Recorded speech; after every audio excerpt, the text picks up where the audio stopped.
大家好，欢迎来到我的频道塔罗的地狱，我是 Nico 啊。那我们今天要占卜的课题是在2024年的9月份，你们的整体运势啊，你们会经历怎样的改变，以及神谕卡给你们的指引。那在我们面前呢有3组牌，从左到右分别是第一组牌、第二组牌、第3组牌啊。大家可以根据自己的直觉选择和你们连接最紧密的一组牌。稍后的话我会做出一个解读。那么大家在选牌的过程当中，可以在弹幕上打出领取好运，来领取你们的专属好运。好，那我们现在可以开始选牌了。大家好，欢迎来到第一组牌啊。首先，第一组牌我们抽到的这张牌就是女皇啊，那说明9月份你们的桃花运势是比较旺的。女皇她有比较强的人格魅力和吸引力吧，就是有很强的这样的一种社交关系的磁场。所以说9月份，如果你们有意识的、适当的去展示自己啊，会得到很多意想不到的机会，会有人向你们抛来橄榄枝，或者说主动的来找你们聊天。当然，女皇本身它是一种偏向于柔软的姿态，就是你们能够用一些非常柔软的手段化解一些问题，而不是正面的去对抗。女皇本身所带来的这种强大的人格魅力和智慧，能够帮助你们在9月份解决很多在人际关系方面的困扰。而且女皇牌，你们在9月份很可能在工作或者说感情上面会找到自己独特的风格和核心竞争力，找到一种真正适合你们的方式去展示自己。那么圣杯侍卫的话，我觉得9月份可能会有一个人给你们带来好消息。这个消息在经历了一波三折之后啊，终于在9月份会传达给你们。那么这个消息能够打通某种阻塞，让原本有阻力的事情在9月份会因为这个消息的出现而产生变化。所以说9月份要留意一些可能不起眼的消息，它会成为改变某件事情的关键。那么星币国王呢？我觉得星币国王手上的星币代表的是你们在9月份会得到一笔意想不到的资源啊，因为这个星币本身它代表的就是一种物质层面的能量，有一点像是那种雪中送炭的一笔钱或者说一笔资源，能够帮助你们顺利的在某件事情的关口打开局面。所以说星币牌的话，我觉得它是一个量变到质变的过程啊，就9月份之前你们一直在沉淀准备的事情，在9月份它终于来到了那个产生变化的关口啊，厚积薄发，这种沉淀的积累的力量会在9月份集中的爆发和释放。9月份你们会变得沉稳且成熟，尤其是在待人接物这个层面上，会考虑到各方面的利益啊。星币国王给我一种很沉稳的能量，尤其是你们的情绪会变得稳定下来，会有更强的管理自己的能力，开始变得这种低调且内敛，能够找到真正适合自己、属于自己的方向和事业。逆位的，那么这个星币一的话，我觉得星币侍卫这张牌啊，我觉得有一种呼之欲出的能量吧，就是有些事情已经到了临界点上啊，就9月份它是要产生结果的啊，产生一个很重大的结果的啊。所以说这张牌其实是在告诉你们做事情，保持自己做事情的一个连贯性，不要轻易的放弃啊，因为很多事情就差那么最后一下。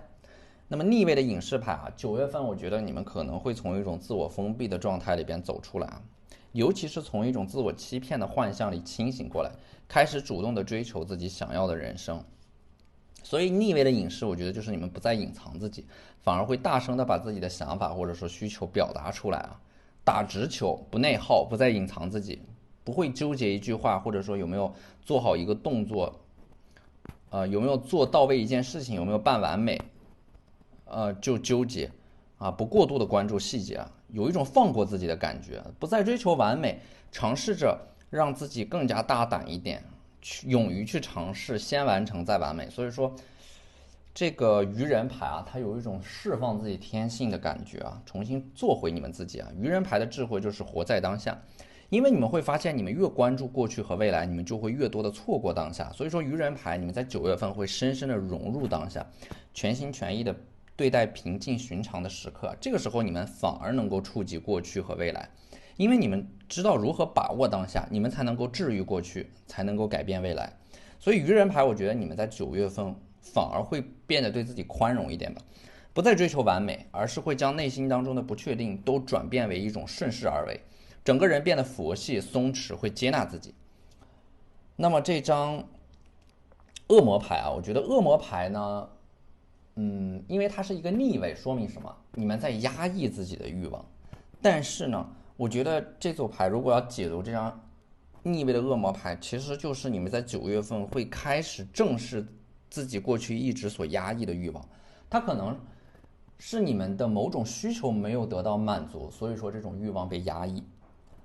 那么当你们开始正视自己的欲望的时候，也意味着是你们能够开始控制自己的欲望，并且甚至是利用自己的欲望来达到目的啊！我觉得这是你们自身思维和认知达到了一个新的境界，能够客观看待自己内在所产生的这样的一种非常原始的欲望。所以我觉得这是一种自身的成长和进化。你们会意识到这种欲望啊，它不是洪水猛兽，这种欲望它能够帮助你们达到一种生命的和谐和平衡。所以说你们不会刻意的去压制这种欲望，而是会利用这种欲望，让你们的欲望得到释放。那么这张神谕卡呢？那我们抽到的这3张神谕卡，首先呢，这张牌啊 ，Hearing Inner Guidance 啊，听到你们内在的声音的指导，成为真正的自己。所以说这张牌其实是在告诉你们要遵从自己内心当中的声音和指引，去做你们认为正确的事情，而不是做别人认为正确的事情。成为你们自己是这组牌的一个很关键的、很重要的课题吧，在9月份你们要完成的。第2张牌 Healing Heartbreak。9月份的话，你们会从某种有创伤的过去和回忆当中走出来，内在的自我疗愈会发生在9月的某个瞬间。当你们不再被过去所困扰，豁然开朗之时，这本身不仅仅是一种开悟的时刻，还会疗愈你们内在的创伤。你们的灵魂会因为这种疗愈而重新变得完整。所以9月份的这种创伤的疗愈，其实本质上是你们的自我思维和自我认知的成长，能够让你们客观的看待过去所经历的那些事情。那么第3张牌呢 ，Celebrating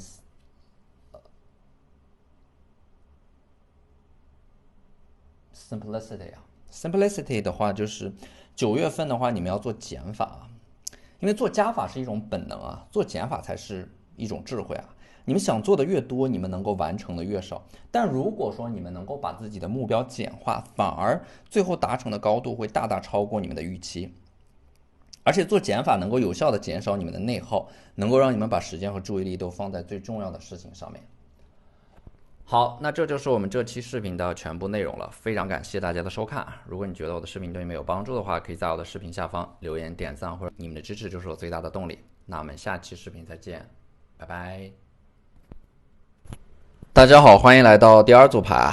首先第2组牌第1张牌就是一个星币1啊，那么9月份的你们可能是会收到一笔意外之财的，或者说9月份的财运取决于你们能否专注于某件事情的发展。因为星币1就是说它会出现一个机会带给你们金钱方面的运势改变，但是首先你们要有这样的一个意识和念头，就是你们有这种渴望去改善自身的财运。那么这种运势的改变会明显的让你们感觉到有更多的可调度的资源，有更多的机会，而这种财运可能还会体现在你们之前的某种投资、收藏的东西，或者说你们喜欢的东西在9月份会有一个升值。那么星币1的话，你们自身在9月份的财运会直接或者说间接的得到提升。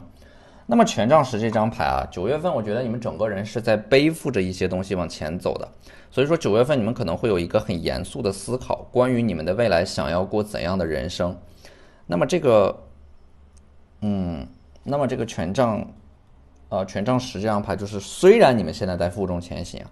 你们的前方有很多的困难和挑战，你们会觉得内心当中很疲惫吧？就是你们的人生不断的在赶场，踏上了找工作的列车，踏上了追逐爱情的列车，踏上了组建家庭的列车。但是你们出发的次数越多，你们反而会忘记自己当初为什么要出发。所以说权杖10我觉得它更像是一种疲惫过后带来的迷茫，而这种迷茫又会引发你们对人生的一种深度的思考，会停下来思考自己到底想要一种怎样的人生。所以说9月份你们的思维会发生转变，它是会提供这样的一个时间窗口的。那么权杖3的话，我觉得9月份你们可能会遇到一个在事业上能够帮助到你们的贵人啊，或者说在感情上给你们提点的这么一个人，他是火象能量，很强势，但是在事业上、工作上，或者说你们专注的一件事情上，能够给到你们帮助和支持。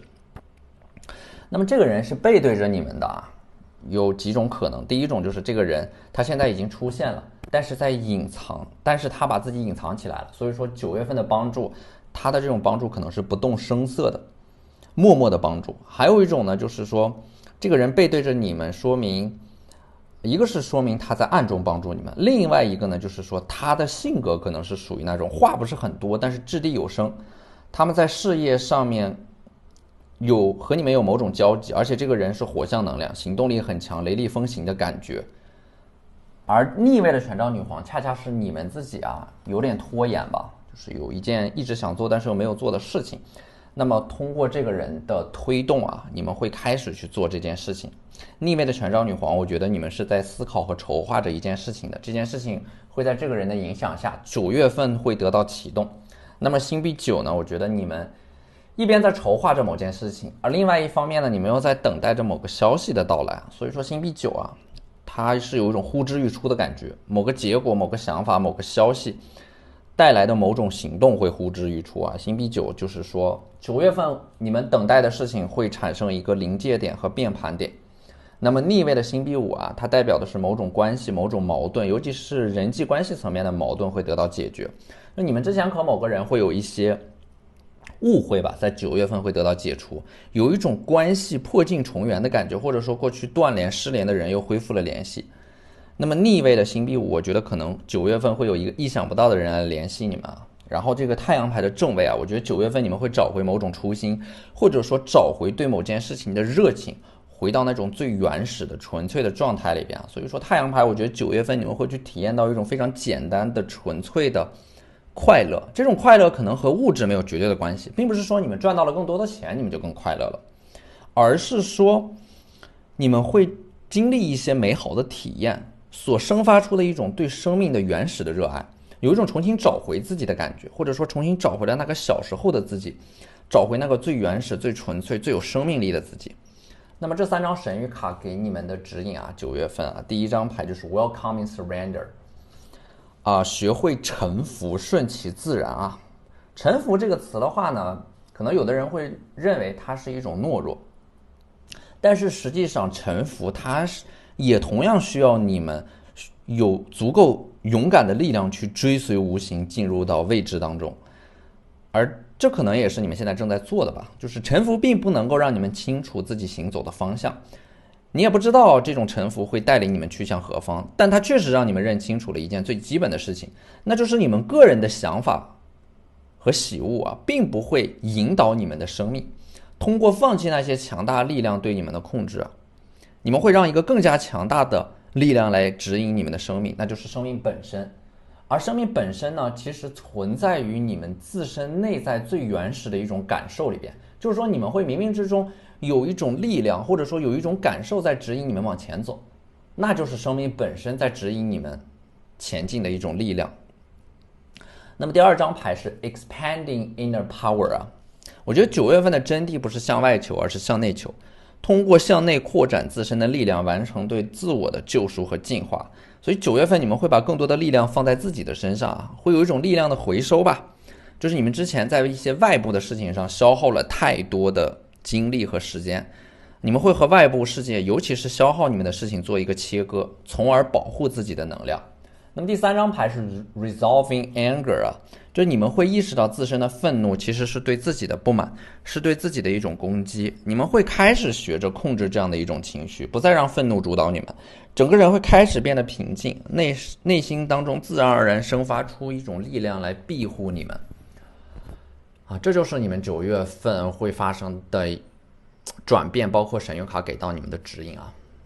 好，那这就是我们这期视频的全部内容了，非常感谢大家的收看。如果你觉得我的视频对你们有帮助的话，可以在我的视频下方留言点赞，或者你们的支持就是我最大的动力。那我们下期视频再见，拜拜。大家好，欢迎来到第3组牌首先第3组牌我们抽到的这张星币10星币10的话呢，可能说它在说明对你们很重要的一件事情在9月份会得到收尾，而且最终的这个结果可能比你们预期当中的要更好。就是你们关注的某个很重要的事情，最后的结果会在9月份揭晓出炉，并且这个结果比你们预想当中的要更好。那逆位的宝剑3呢，其实也对应的是这件事情在经历了一波三折之后，终于回归正轨的这样的一种预示因为它是一个逆位牌，说明这种波折或者说路途当中的阻碍在你们克服过之后的话，会重新找回你们自己的这样的一种节奏，回归到正轨上面啊。这也说明你们可能在做某件事情的过程当中走了很多的弯路，但是实际上你们最后回过头来会发现啊，就是走弯路，它有的时候反而是，它反而会加速你们自身在某种层面的成长，或者说你有的事情你们这种弯路是必须要走的，如果不走弯路的话，也不会有现在的你们自身的这样的一种成长吧。所以说逆位的宝剑三，我觉得可能是你们会克服对于失败的恐惧，或者说更多的是克服对于走弯路的恐惧，因为你们会意识到，弯路本身也是你们走路的一部分啊。所以说有些错误它是命中注定要去犯的啊，你们只有犯了那种错误，才能够从中得到教训和成长。那么在这个过程当中，你们会从过去的某种失败的创伤性的回忆当中彻底的走出来。9月份对你们来说是一种新生啊。那高塔牌，我觉得这张牌很特别啊。9月份预示着可能你们有一些事情在暗中持续的产生着变化，或者说某种矛盾会在9月份最终爆发。但是这个矛盾的爆发其实意味的是你们担心的事情最终虽然它出现了，但是这个最后产生的风险或者说产生的问题它是可控的。那么在这个隐藏的风险被解除掉之后，会迎来一个平稳发展的阶段。所以说这张牌其实它是一个风险出清之后，反而能够让你们意识到原来你们担心的这些事情就算它发生了，其实对你们产生的影响没有你们想象的那么大。那么这个平稳发展的阶段会让你们集中的去解决掉一些人生的主要矛盾。所以说这张牌其实反而预示着或者说代表的是阻力和障碍被扫清啊。那么圣杯3这张牌呢，我觉得在9月份牌面当中的3个人是主体，那么说明有2个人会手持圣杯把你们托举到更高处，也就是说9月份有2个贵人是能够帮助到你们的，能够把你们托举到更高处，可能是在事业上面或者说在感情上面。那女祭司这张牌呢，我觉得在9月份的话，你们会找到真正属于自己的优势或者说定位或者说某件事情找到了一个诀窍，事半功倍效率有一个很大的提升。女祭司它就是说你们会和一些事情划清边界的感觉。女祭司本来就是一种清醒又独立又清醒的代表，这种独立我觉得更多的是一种精神层面的独立，就是你们在精神属性上面完全摆脱了对某件事情或者说某个人的依赖能够独善其身了。这个时候9月份的你们就会开始独当一面，开始崭露头角开始摆脱那种把自己的命运寄托在一件事情或者说把自己的命运寄托在某个人身上的这样的一种幻想，开始我觉得这是一种你们的精神意志开始逐渐的转变为了一种强势的文化的代表。那么我觉得这是9月份你们会迎来的一个非常重要的成长吧。还有一个就是这个权杖侍卫权杖侍卫的话，我觉得可能9月份你们会认识到一个年龄比你们小的这样的一个年下的桃花，会从这个人的身上感受到很多生命的能量和活力。那么圣杯国王这张牌呢，我觉得9月份的话，你们的沟通能力你们的表达能力会有一个非常大的提升，情绪会变得更稳定，而且会去做一些特定的具有创造性的活动。那圣杯国王的这种水象能量，你们9月份会更多的回归到生活当中，回归到生活的本质，去发展爱好，去养一个宠物，去学会欣赏世间的美好，这样你们就拥有了抵御糟糕的生命能量。所以说9月份你们也不会再急着赶路了，而是会停下来去欣赏沿途的风景。圣杯国王这张牌它其实不是那种非常明确的目标导向的一张牌，它更像是享受一个过程，并不执着于那份结果的那种从容所以说圣杯王牌我觉得这张牌是有大智慧的，就是当你们开始意识到人生没有意义的时候，它反而能够让你们变得松弛下来，开始享受人生了。所以说我们抽到这张神谕卡 Releasing Expectations就是放下你们的期待吧。放下期待有的时候也意味的是你们会放下执念，你们没有期待发生的一切都可以变成是一种意料之外的惊喜，降低预期你们的生活反而会有更多的美好等待你们去发现。